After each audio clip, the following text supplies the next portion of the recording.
In a clearing inside Dreadford's national forest, the rancher slowly paced from one side to the other, with his hands joined behind his back. In front of him, Mud, his second in command, gave a speech. Can you see how this can benefit our house? If we can use this process to make the blood of the cattle as sustaining for us as human blood, we can keep all our feeding and resources in-house. This is why this enterprise is so important for House Volkos. Now I know many among you think this is not our way, the way of the wolf, the way of the berserker, but these are not the Viking knights anymore. Those are long gone. We must adapt or perish. This is the way of our forefathers. Survival. The Nosferatu of House Volkos huddled around the king's council member and his representative in the dark. No torches were needed for them to comfortably see their leader. All but one kept silent, a young Navajo woman called Eloise. Drink blood from cows? We are the House of the Wolf. We are born to hunt, not to raise cattle. Nature gives us what we need and we take it. This is the way of the wolf. Some members raised their voices in agreement. Our house numbers are the smallest it's ever been, and instead of fighting for the rights to expand it, we are going to pretend we are farmers? No, we are hunters. More Nosferatu raised their voices in agreement, and the red eyes of the rancher silently gazed upon his opposition. A couple of days later, on the other side of the city, Father Michael met with Daniel Reed at his church. Daniel, my son, I hope you are better after what has transpired with your last assignment. Believe it or not, I think I am starting to get used to it. Father Michael noticed that Daniel did not push back on being referred to as a son. Maybe the young vampire was starting to understand his place. Well, that's great to hear it, because I have another assignment for you. He said with a wicked smile. As I said before, Van Arden and the rancher have the casting votes in the council. Van Arden owes us a favor thanks to your success in retrieving his grandchild. Now we need to bring the rancher to our side so we can use the full weight of the court against Yelena and finish her. Let me guess. The rancher needs help to find a lost calf. In a way. He needs our help to find a murderer. Usually this would fall under the purview of Shire Reaver Bartholomew, who is despised by all. But the rancher prefers to deal with this with the utmost discretion. Not only he has a special disdain for the Reaver, but he also doesn't want the fact that a family member murdered another to get out. So having heard of your exploits, he came to me for help. I knew I could expect great things from you when we met. Daniel felt the last remark to sting, but Father Michael continued. You are to locate this young Nosferatu called Eloise and take her to this address alive, where you will be thoroughly compensated. You should go there first and speak to a man called Elijah. When the assignment is done, we will finally have the means to get rid of Yelena and her ilk. The priest gave him a photo of Eloise and a note with the address. A car parked in front of the church, and both Nosferatu saw the driver exiting the vehicle and opening the back door for Julio, who came out supported by his cane. Hello, Julio. How is Van Arden? Father Michael. He's well, thank you for asking. Do you mind if I have a word with Daniel in private? Well, of course. It is good to see him making friends. Let me give you some space. Daniel, remember what we talked about. The priest departed to the inside of the church, leaving them alone. If you want privacy, we better leave. The old man has a hell of a hearing. Julio looked to the doors of the church. Of course. Come, whatever are your errands, my driver can take us.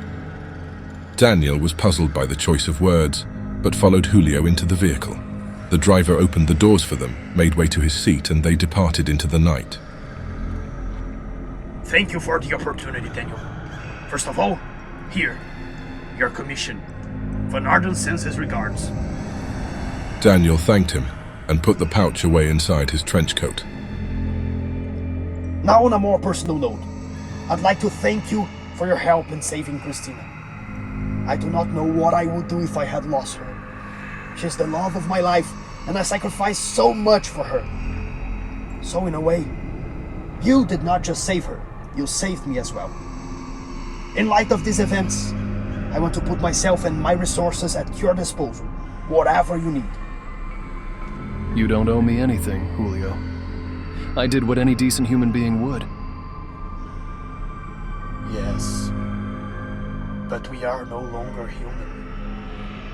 Therefore, you went above and beyond duty, and I insist that you accept my offer. I insist. Daniel looked in Julio's direction, but did not respond.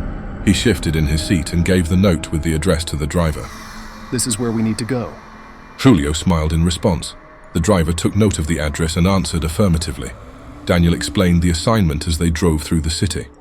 After a while, they were in the outskirts, a more rural area composed mainly of ranches. The area was eerie and fog-enshrouded. The wind moaned like a cursed siren, and it was cold as an indifferent lover. Finally, the car made its way through a gate decorated with a ranch entrance sign that read ominously, "Nightmare Stables," surrounded by crows perched on top of it and at the sides. Where the hell are we? Julio asked nervously, noticing that some of the birds were following the car at a distance. Haven't you read the sign? We're in a nightmare. The car made its way to the front of a house, where there was an old man, bare feet, waiting for them. Both Nosferatu exited the vehicle, and the farmer greeted them. Howdy, folks. I'm Elijah. Pleased to meet you. He extended his dirty hands, fingernails colored black from a mass that resided underneath it. Hello, I am Daniel Reed, and this is my associate Julio. We are here to help with the case. Daniel shook the man's hand and took notice of the dirt. Well, of course you are. Come in. I'm Elijah. The farmer welcomed them into the house, where a malnourished man offered to take their coats. Daniel noticed his neck was filled with bite marks, some fresh, others badly healed, surrounded by many scars. He analyzed the man from head to toe and noticed the same wounds on his hands, arms, and even feet, because he was barefoot as the host.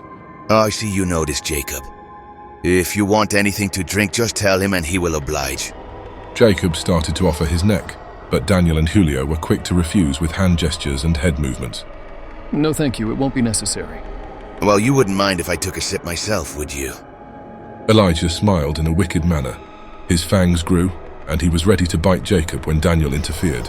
We are here for business, not pleasure. If you don't mind, we have other important matters to attend to. Elijah felt displeased. His face betrayed resentment, but acquiesced. Of course, let's make this quick then. Yeah, I do some cattle work for the rancher in this here stable. The work is secret, but let's say it doesn't sit well with some folks in our house. We had a presentation some nights ago, and these folks got hella mad at us and would not shut the hell up about it. So, the rancher called it a night and dispersed the gathering. On the next night, Mud, his second in command, got destroyed. Ashes to ashes, dust to dust. And we know who done it. This broad called Eloise. And how do you know it was her, Mr. Elijah? The farmer spat a brown goo on the floor of the house, and some of it hung from his chin. 'Cause the crazy broad skipped town and she was the one who was making a fuss out of the cattle work. Now, she's missing, and no one can find her. And I'm the one who has to clean it up now that Mud's gone. So the rancher wants you to find and bring her back for punishment, without anyone outside our house getting to know about this. Of course, and why is Mr. Rancher not here to help? Because he has more important business to attend to. Council business. He spat again on the floor. I see. Daniel took note of the information in his notepad. Well, you can talk to Nayati. She is the rancher's younger sister, and she is Eloise's sire. She lives in the reservation just on the outskirts of the city. Yeah, I should. Thanks for your help, Mr. Elijah. We'll see ourselves out. They got in the car and left. Did you notice the familiar? Yeah, I did. That was sketchy. Can he do that? Treat him that way? I would think so. But it does not make it right. It is very wrong. Daniel looked backwards, and he thought he saw a shadowy figure on the side of the road. What is it? I don't know. They took a while to get to the reservation. They parked and got out of the car. How are we gonna find her? She will find us. They waited by the car for a little while when a young man approached them, asking to be followed. He took them into the forest and they walked until they reached a clearing where Nayati was waiting for them. We shoot people for a lot less. I've been shot for less. The woman smiled. The detective could feel she was old. Her eyes were wise, but she looked like a young woman. Did you deserve it? I like to think I didn't, but maybe I did. He smiled and she chuckled. So, my brother hired you to find my daughter. He did. You don't think she is guilty? She's not that type of person. That's why I chose her. It would be easier to prove her innocent if I found her. My brother is a powerful Nosferatu, and Eloise was making things difficult for him. She has always been a firecracker, that one, but not a murderer. Skipping town doesn't help her case. I know. Help her, Daniel, and I promise to pay you back. Where can we find her? She is in the desert, after Skinwalker Peak. That's where she goes when she wants to get away from the world. So it's a dead end. We can't possibly survive in the desert. There is a Nosferatu who can help. Jerome, the Drifter. He knows that desert like the palm of his hands. If anyone can guide you and help you find her, it's him. Wait by the Hellmouth Tunnel. I'll send him your way. Daniel and Julio bid her farewell and departed. As they cruised for the road, Daniel noticed the dark figure again. Stop the car! The driver pushed on the brakes, making the tire screech. Daniel got out of the car, followed by Julio, and the driver, who immediately drew an Uzi and took a defensive position.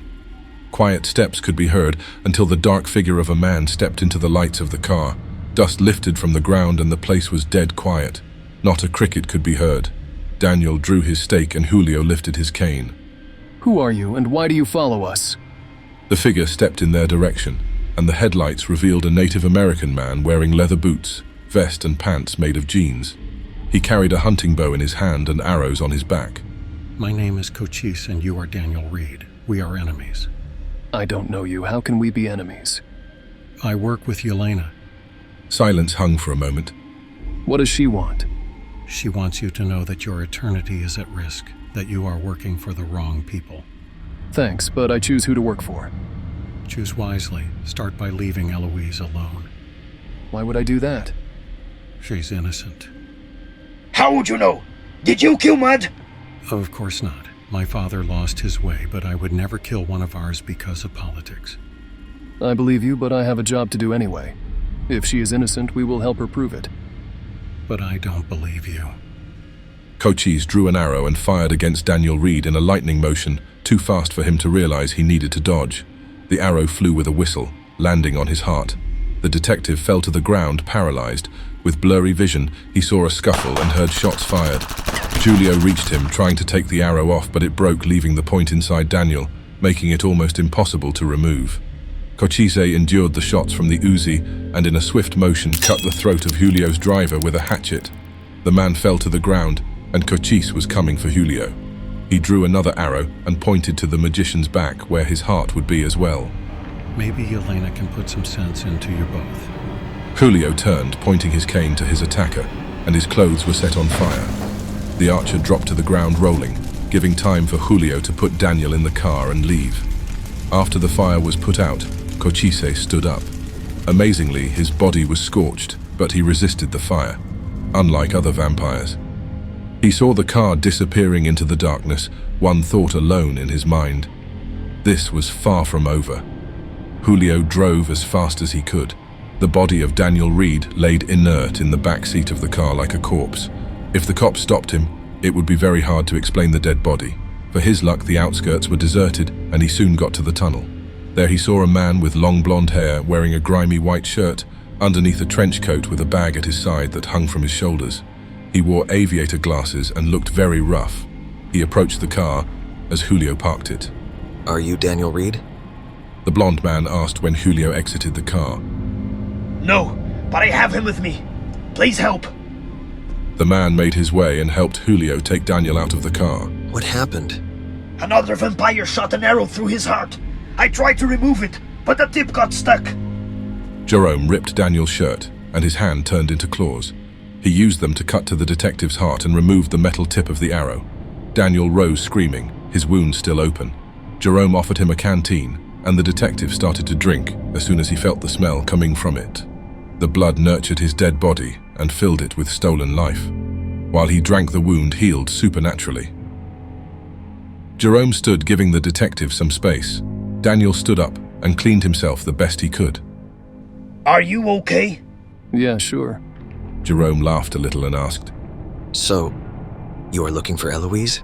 The question brought Daniel back to the present situation. Yeah. The rancher hired me to find and bring her back. Nayati told me you were going to prove her innocent. I can do both. Can you now? All right, Mr. Reed. I'll help you, but you better do as you promise or you will find a great foe in Nayati. Now tell me something I don't already know. The Drifter took one good look at Daniel and Julio. These were young Nosferatu, but they were meddling in deep waters. He knew something was at play here, but kept to himself. He gave a long whistle and a falcon dove, resting on his arm. He stared into the creature's eyes for a second and gave it a pat. The animal took flight and went away. Okay, Hemingway will scout for us as we prepare. You guys are gonna need a van in case we need to spend time in the desert. We are also gonna need blood reserves because feeding is very hard out there, especially for city folks like you. Remember to count Eloise as well when separating the supplies. I'll arrange for that. Great, so let's make the preparations as we wait. As time went by, Julio was able to get an RV for transportation, and they modified it so no sun could bleed in during the day. It would comfortably fit all four of them, and another familiar for protection during their sleep. He also acquired enough blood for a 3-night trip for all of them. As they prepared for the trip, Julio told Daniel how Jerome removed the tip of the arrow from his heart, giving him some pause. Hemingway, the falcon, came back and apparently gave Jerome instructions for where to look for Eloise, and they departed. Cruising the desert was hard. Blood had to be rationed and they felt really exposed during the day. There was a close call when a state trooper stopped to ask questions about their business. The familiar was caught off guard when the trooper asked to see the inside of the RV, but Jerome had thought ahead and told them to rest underneath the beds precisely for cases like this. It took them some hours for the modification, but it was worth it. When the trooper saw it was empty, he asked about drugs, and the familiar promptly answered he could wait for a narcotic detection dog. He was so confident in the response that the state trooper left. Near sunrise on the second day, Jerome and Hemingway were scouting looking for tracks when they finally found it. The 3 Nosferatu followed the trail, and they came into an abandoned gas station. They looked for her, but no sign. We should go. Sun will rise any time soon. No, she's here. I can feel it. How would you know? Daniel, we should listen to him. We can continue tomorrow. No. If we sleep, she will move again. She knows we are onto her. It needs to be now. Tomorrow we are going to have to go back to the city for supplies and the trail will get colder. Daniel, listen to me. We are going to get weaker and weaker as the sun rises. It's too risky. We gotta go to sleep. No! We'll find her now! His eyes were blood red now. If we get weaker, she will get weaker too! Their discussion was interrupted. Sir, I found something. The familiar said as he came out from the bathroom. In a swift but violent motion, he was dragged back screaming. All 3 Nosferatu ran, and when they went in, they saw Eloise at his back, her mouth drenched in blood and his neck bitten. She was low, growling at them like a cornered animal. Eloise, it's me, Jerome. The woman was nervous and behaving in a feral manner. Her survival instincts were driven to the highest levels. She looked like she could bolt through the wall at any moment. Did he send you to get me? Daniel took a step further with his hands in an appeasing gesture, exuding his supernatural charm as he did. Eloise, my name is Daniel Reed. I was the one sent here to bring you back, but I want to help you. If you tell me what happened, I can help you clear your name. Julio was with his cane at the ready in case the woman decided to attack Daniel. He already felt guilty for letting the detective get his heart pierced by an arrow. It would not happen again, even if he had to burn Eloise into a crisp. Eloise released the familiar, who got away from her as fast as he could. Danielle's powers seemed to be working on her. She looked more calm now. I did not destroy Mud. We argued after our gathering, but when I left, he was still walking. I heard him talking to someone after me, but I don't know who. So you were not the last one to see him? Okay, so we need to find out who it was, and I have an idea.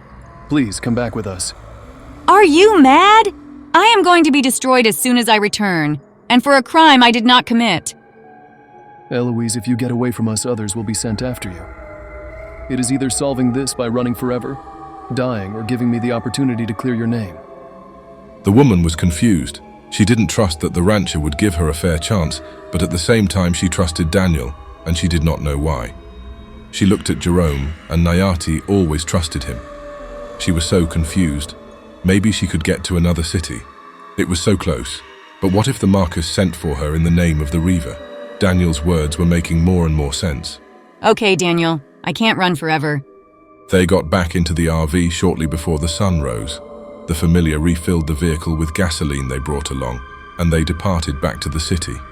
He parked the RV roadside before entering the city and waited for his masters to awake.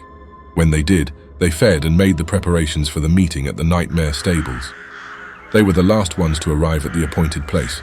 The rancher, Nayati, and Elijah were there already. So you sons of bitches done it. Not so fast, Elijah. Jerome intervened. The detective has something to say before handing Eloise. Nayati had an air of relief in her face, but the rancher's face hardened. He ain't have nothing to say, Jerome. His job was to find and deliver, not investigate. You would like that, wouldn't you?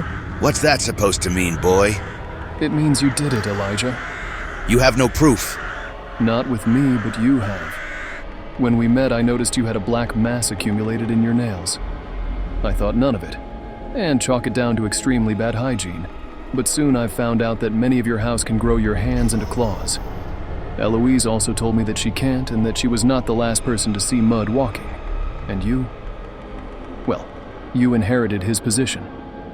Cui bono? Who benefits? Eloise, who could lose her eternity and slow her uncle's plans a bit. Or you, who could elevate your status and get rid of a roadblock inside your house in a single stroke. All eyes were at Elijah. It's not true. I would never go against a brother of the house. Yes, you would. Not only that, but you wanted us to know because you were a psychopath. You wanted to parade Mud's blood on your fingernails in front of all of us like a joke that only you knew the punchline. The same way you parade the marks of your teeth on Jacob's body for all to see. You love to think you are smarter than everyone else while playing dumb, you sick, demented son of a bitch. You wanted to be smart enough to fool all of us, including the rancher. It's not true, my lord. You must believe me. The rancher and Nayati were quiet. If it is a lie, you won't be bothered to let us test what's in your fingernails. Julio here is a very talented blood magician. Elijah tried to flee, but Nayati got on his way. You are gonna burn for this. She looked at the rancher, and with a nod, he authorized the deed. Nayati ripped through Elijah, mercilessly displaying her brutal power, the power of the wolf. The rancher would square this with the council, and no harm would come to her. Daniel was astounded by the violence and thanked for belonging to the House of the Eagle. He hoped that in his house things were settled differently. Julio was unsettled as well, but figured that burning to ashes would not be a better fate. When all was done, she and Eloise went to Daniel and Julio. Thank you both for saving my daughter. If you need anything, you know where to find me. Thank you. If your crew needs a bruiser, you can count on me.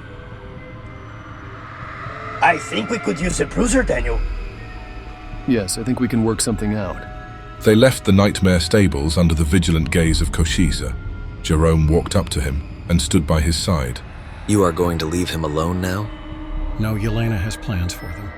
Jerome smiled and left. He went back to the desert where the night was harsh and unforgiving, but easier than the web of intrigues of the politics of the wretched city of Dreadford. In the barren lands of the desert, the drifter made his home away from the world.